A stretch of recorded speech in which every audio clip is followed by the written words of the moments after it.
Today I'm going to show you how I make my taralli, which is like an Italian pretzel. And I'm going to be using my bread machine to knead the dough. So we're going to start out with 4 cups of flour, a cup of white wine, a dry white wine. This is a Pinot Grigio, I believe. I'm going to make peppers, a hot taralli. So these are going to have red pepper flakes in it. There's a half a cup of extra virgin olive oil and 3 teaspoons of salt, and that's all. There's no leavening in this, there's no flour. So let's go ahead and do this. So we have 4 cups of flour here. This is just all-purpose flour that I'm using. Once again, this isn't leavened. This is part 1. This is just kneading the dough. I'm going to have the bread machine do that. It's going to do it for about 20 minutes to a half an hour. So here we go with 4 cups of flour. We have 3 teaspoons of salt. I know that sounds like a lot, but we're probably going to be making around 36 taralli out of this recipe. Here we go with the extra virgin olive oil. That was a half a cup. And we have a cup of dry white wine. And we're going to mix in 1 tablespoon of red pepper flakes. And we're going to let the bread machine do all the work for us. I'm going to slide the bread machine over here. And we're going to put it in place. And just snap this in. Going to set this to dough only on the menu selector here. That would be number 7 on my handy dandy well-built bread machine that I've had around for years. And we're going to start the process.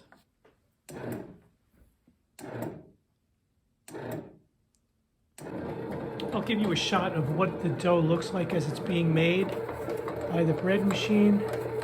As you can see here, it's kneading it. I like using the bread machine just because it's a lot easier and less messy. Just throw everything in one container. And it does a really nice job. I've been doing this for years, using the bread machine to make my dough. I mentioned earlier that this is an unleavened type of bread, Italian biscuit.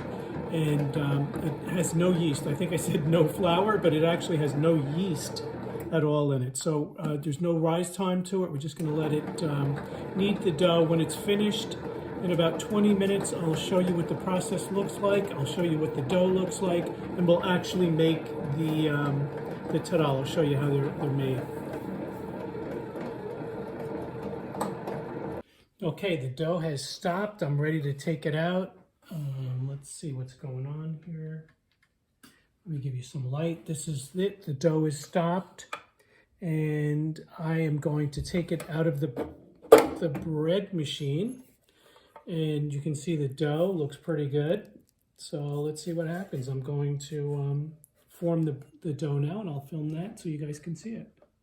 I wanted you guys to see how I do this. I'm actually going to start the water. This is the second part of making the Italian taralli, or taralli as they say it in Italian.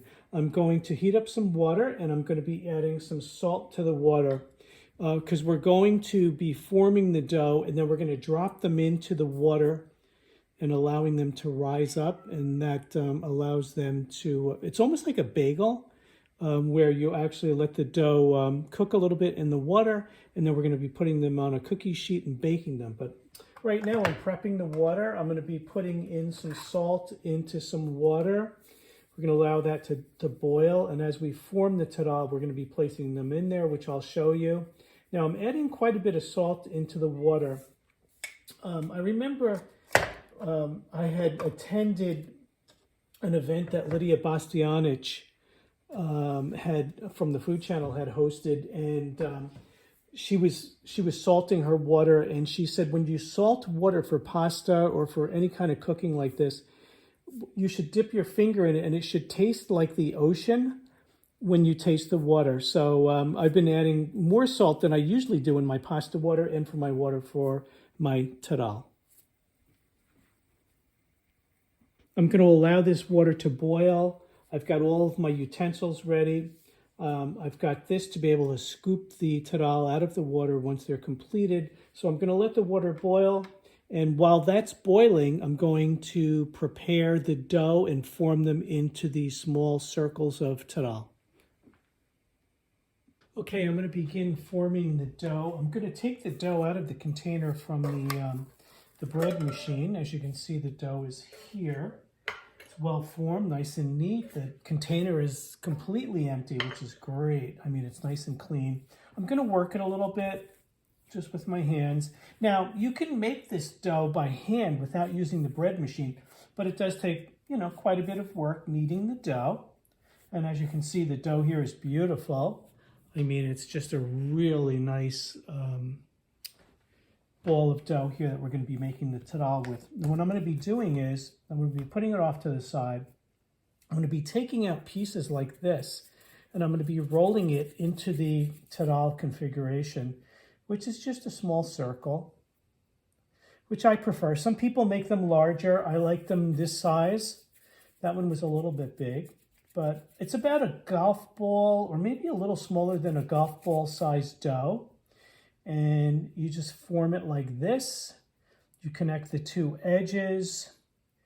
And once we're done doing this, I'm going to be placing them in the water. And I have a little bit too much here. So this is how we form them. Just like this. We just roll them in our hands. We create a little snake with them, and then we connect that like that. That's a nice one right there. Try to keep the size approximately that big for the dough. And you can see all the little speckles of red pepper in there, which is going to be delicious. You can also make these with fennel if you use fennel seeds. Some people don't like fennel.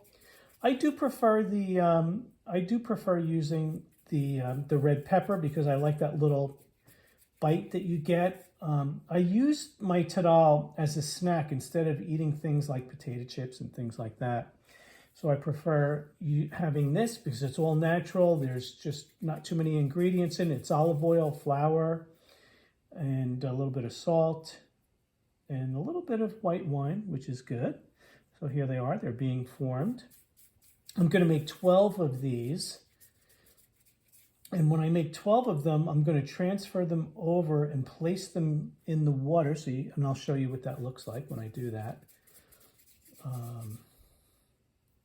And then the next phase after that will be placing them in the oven after they've been in the water. And they bake for about 45 minutes or so at 400 degrees.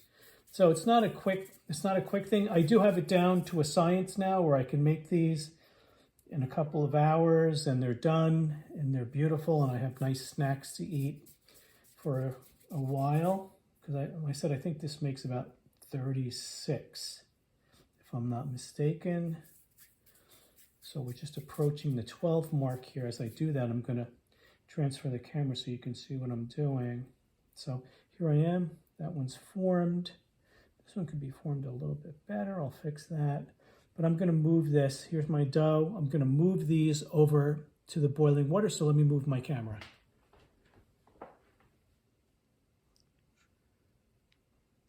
So my water is boiling and I have my taralli that I formed that I just showed you. I'm going to be placing them in the water. So here they are. I'm going to be placing them in the boiling water, the boiling salted water. And we're going to allow them to stay in the water until they rise to the top. You don't want to over bunch these when you put them in the water, so you don't want to crowd them too much. So I put 8 in that once. I'm going to wait and see when they rise, and then eventually I'm going to take them out using this utensil here, scoop them out, and I'm going to allow them to dry on this towel, which is on a cookie sheet. So we're going to let those cook for a little bit. We're going to wait for them to rise up, and once they do, you want to give them a little scoop while they're in there in the boiling water so that they don't stick to the bottom. They usually don't, but you'll see after a short while they're going to rise to the top. So we'll be right back. As you can see now, the taralli have risen to the top of the water. They've expanded a little bit in the boiling water. This is what they look like. I'm going to place them on this towel right here and allow them to drain for a bit. And then I'll probably flip them over. So there's 8 of them. I'm going to add 8 more. I'll show you what that looks like here. I'm going to add 8 more. Just grabbing them from the table. I formed them already. Oh, there's one more still floating in there. I'm going to grab him before I forget him. I missed one. So there he is. Take him out. 2, 4, 6, 8. Yep, there's my 8. I'm going to add some new ones in here now, as you can see. And we'll wait for those to float to the top. And we'll continue this process until we finish the dough completely. This is what we have left of the dough, just to show you. This is what we have left. We've made quite a few of them. We're going to get about 36 taralli out of this recipe. I'm continuing with this whole process. I just want to show you, these are the first ones that I took out. I'm just flipping them over so they dry a little bit on the other side. I want them to dry, and then we're going to put them on a cookie sheet and bake them in the oven. But this is the first process of putting them in the boiling water, or salted water. These are starting to be ready. These are the second batch I'm going to be taking out. I'm going to be putting on the cloth, allowing them to dry out as well. Try to separate them a little bit. They do expand while they're in the water. It reminds me of the whole process of making bagels. And that is that. I'm going to put another whole set in there. Here's 8 more. I'm going to drop into the water. Here we go. We'll stir them up a little bit so they don't stick to the bottom. They usually don't stick though.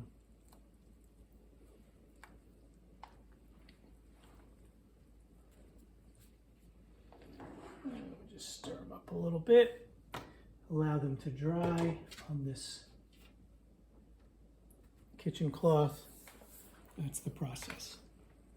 Taking another batch of taralli out of the boiling water. They've all risen to the top. They look beautiful. I'm going to be placing them on the towel to dry. The ones that have been sitting here from the last batch, I'll be flipping over to allow them to dry on the other side a little bit. It's not necessary, but I like doing that. And they come out beautiful. Here we go. So here they are on the cookie sheet. As you can see, they're very cramped. I put them a lot closer than you would a cookie, for instance, if you were baking cookies. But these, it doesn't really matter. They're not going to rise. They're not going to expand much. They will brown, which will make them really tasty, and they'll be very crunchy, kind of like a pretzel. So we're about to put them in the oven, and I'll show you what that looks like. So here we go. I'm putting them in a 450 oven. They're probably going to be in here for about an hour. I'll show you what that looks like. Here's the oven.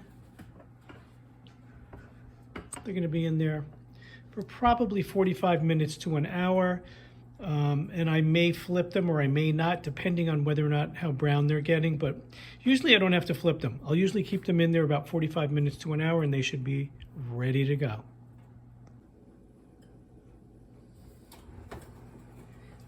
Okay, taking this out of the oven.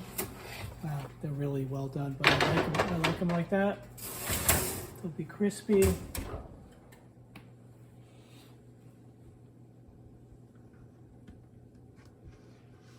Just like I like them.